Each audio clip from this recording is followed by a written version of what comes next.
All right, the linear parent function is a pretty simple concept. Basically, most function families have a parent function. So linear, quadratic, exponential, they all have a parent function. And what that means is, so like if you think about your parents, like my daughter Molly is a little bit me and she's a little bit David. So she's a little bit of both of us.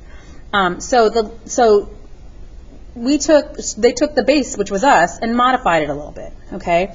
So the parent function of the linear parent function is the simplest linear equation you can write.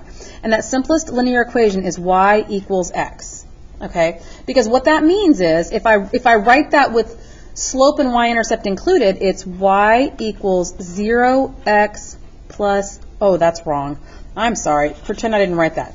Y equals 1x plus 0. That means I have a slope of 1 and I go through the origin. Okay, so when I look at the parent function, it goes directly through 0, 0.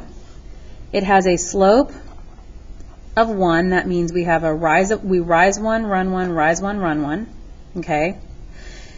When I look at a table of the parent function, that means if x is 0, y is 0. If x is 1, well, if y is x, then y is 1. If x is 35, okay, then y is 35. If x is negative 12, y is negative 12. Okay, no matter what x is, y is the same thing.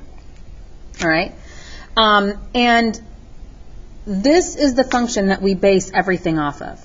So when we talk about, you're about to learn about translations and compressions and expansions, about how we change m and b, how we change our slope and y-intercept.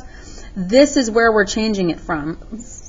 This is what you're responsible for changing it from, being able to change from this parent function, this most basic function, and changing the slope and changing the y-intercept and being able to tell by looking what's happening to it. Okay, so this is the linear parent function. It's pretty simple. Make sure if you have any questions, you write those down for me.